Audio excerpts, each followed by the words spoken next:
Hi there guys, Stean Reviews back today with a new metal reviewer video. Well, I'm not reviewing anything, but I'm going to talk to you about metal. And I'm going to talk about my favourite albums of all time. Now you all know I love music. I've talked many times on this channel about music. I do a lot of music, I'd say a lot, I don't do a lot, but I do quite a few metal reviews now and again.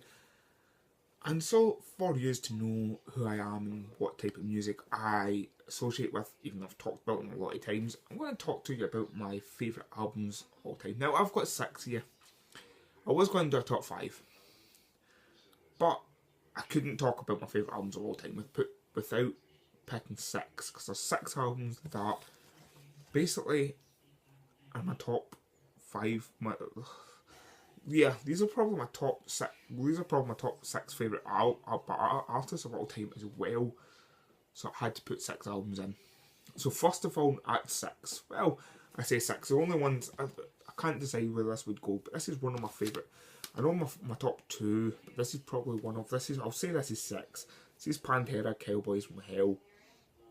Now everybody's heard this. You all know I like Cowboys from Hell, Pantera. I've got a tattoo on me.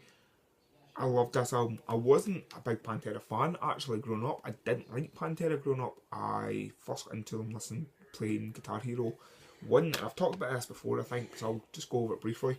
But I was playing Guitar Hero 1 when it first came out.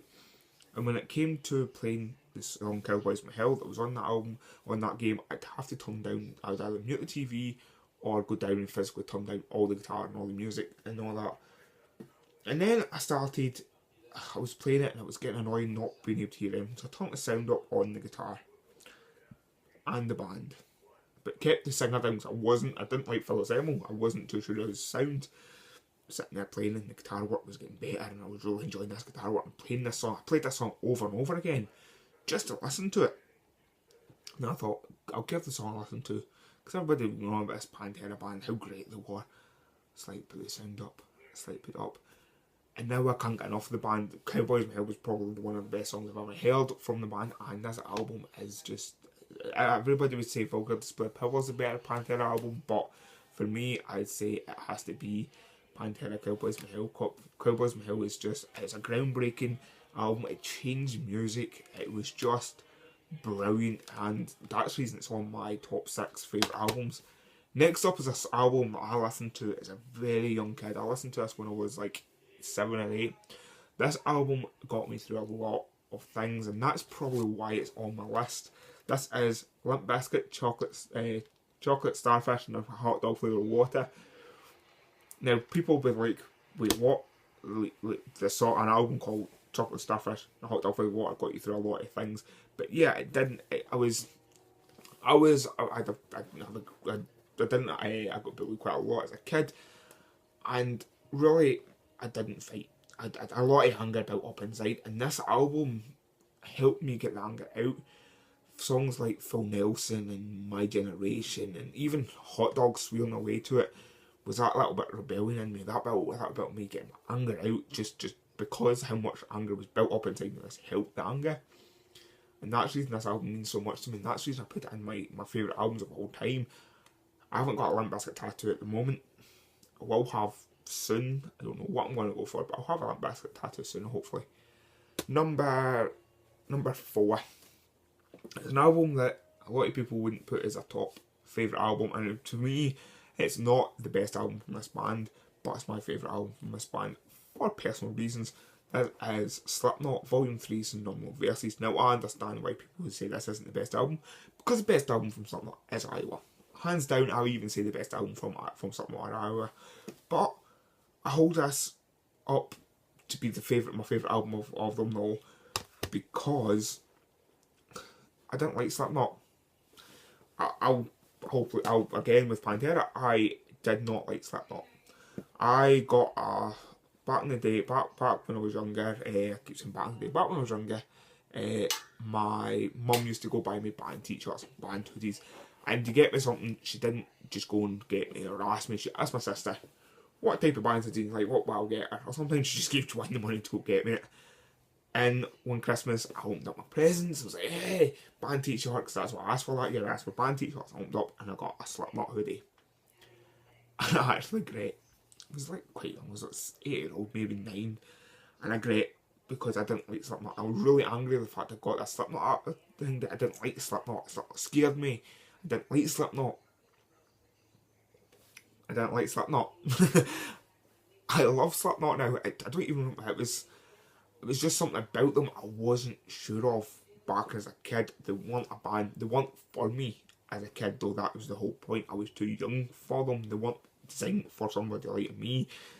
They were designed for teenagers. I'm quite glad that I ended up getting my nephew into them quite young and he loves them now, but I wasn't into them at that point. I was still listening to softer stuff, but it was when I went and seen Stone Sour, as when the first gig I went to was Stone Sour. I went when I was first turned 14, I think it was.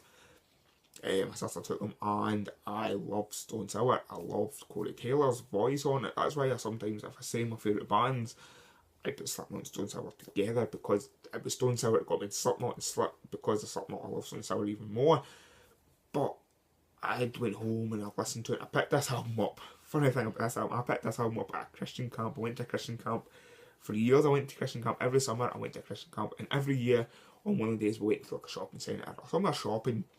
We went up to Braehead, I went to HMV, and I was looking. Actually, I picked up Screaming Fire from Bullet at that point, because I just went to see Bullet, and I picked this album up in second year. And this is the same version. I need a new one. This one's a bit wrecked now, but this album, as you can tell, has been overplayed and played and played. It's been played to death. I love this album. Before I Forget, 3 Now, The Bliss Is This. I used to know every song off this album with like the order of them. Next up is another album. This album is part of my childhood. This album is the reason I listen to music, listen to heavy music. At the moment I have a poster of it right over there, right behind the camera. I have the poster of this album art. This is probably one of my favourite album arts of all time as well, and I'm going to go get a part of it tattooed on me soon. I keep saying soon tattoos because I want one. I want it in my music obviously. This is Guns N' Roses' The Appetite for Destruction. This album means so much to me. This album, the reason it's number 3 in the list, this album was the reason I listened to the sort of music I listen to now. This was my dad listened to it, my sister listened to it, my dad obviously listened to it, got my sister to listen to it when she was young. She loves Guns N' Roses as well, and then obviously as I grew up he made me listen to it. I love Guns N' Roses. Slash is one of my favourite guitarists of all time, and it was because of this album. It was because how much I'd listened to this album as a kid, and I still listen to it to this day, and it's still one of those albums that gets me really pumped for everything I listen to. It's just because of what it made, what it got me into these. If it wasn't for this album, I wouldn't have had these. I wouldn't have been talking about Pantera. I wouldn't be talking about Limp Bizkit. I wouldn't be talking Slipknot.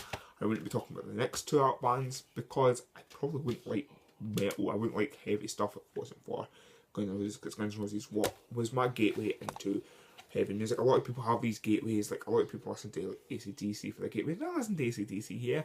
People listen to Black Sabbath for their gateways. I listen to Black Sabbath, but not as much as I listen to Guns N' Roses. And Guns N' Roses is the reason I love music to this day, metal to this day. This one will not surprise you. This is my number 2. This one you should know because I've talked about this before. This is Bleak My Finn's Uprising album. This is the newest album in this list. This only came out a couple of years ago. this one I actually now have signed from the band. You guys have seen the record sitting up here when I stand up from the Deathwalk album. This also sits up there. You've seen this album. I love this album and I have it tattooed on me. This is my second favourite album. I think this album is flawless. There's not one track in this album that is bad. And it's just, that's why it's my second favourite album. I just think it's flawless. There's nothing wrong with the album. The album is fantastic. I love Bleed My Thin though. I did listen to them, not as much though, back when they had their older records out, because they're a lot heavier. This changed the band. This made the band a different band. The band brought in Martha. That's why the new had Martha on it. It also had a different feel to it. It wasn't just we're young kids screaming down a mic because we want to make music and we're angry. This was, we are kind of adults now, and we want to make an album that will live forever, and this is an album that will live forever, and it will live forever on me and with me, and I love this album. I love Bleed My Thing, you all know that. You've seen me many times talking about them. Last album. Now this one should not surprise you, because I've got it tattooed on me as well. This is my favourite album. This album, I said Bleed My Thing's album's flawless. This album is 100% flawless. There's not one thing wrong with this album. This album blows me away every time I listen to it. I still get goosebumps every time I listen to a certain solo on it. This is a Blackman album from Machine Head. This is my favourite album ever. The artwork on it is amazing. It's that good. I end up getting like the mirror tattooed on me. This album is just, it's flawless. And as I said, I can listen to Halo, and I can go. Sometimes I'll not listen to this album for about a couple of months. Because, you know, you don't need to listen to your favourite album every day. You can go a couple of months without listening to it. And I'll go a couple of months without listening to it. I put it on, and Halo solo still gives me goosebumps to this day, as it did when I first heard it back in the day. Aesthetics of Hate gets me really angry and really revved up, especially because I listened to this album before getting into Pantera, and then I finally went into Pantera and it gets me even more angry. Now I know the song, but before it got me angry and got frustrated because it was just Rob Finn's voice on it got you angry. Album, if you haven't heard the Platinum album, go watch this album. In fact, go watch this album. It's not it's not a movie. It shows I normally do movie reviews. Go listen to this record. This record is amazing and a must listen to. If you haven't listened to Machine Head ever, go listen to this. This is the album that got me into Machine Head as well. I now own all their back catalogue as well. Go check this out, and yeah, this is my favourite album. Let me know down below what your favourite albums of all time are. Comment, let me know all your thoughts on the albums I've talked about, and yeah, thanks for tuning in, and I'll see you later. Bye.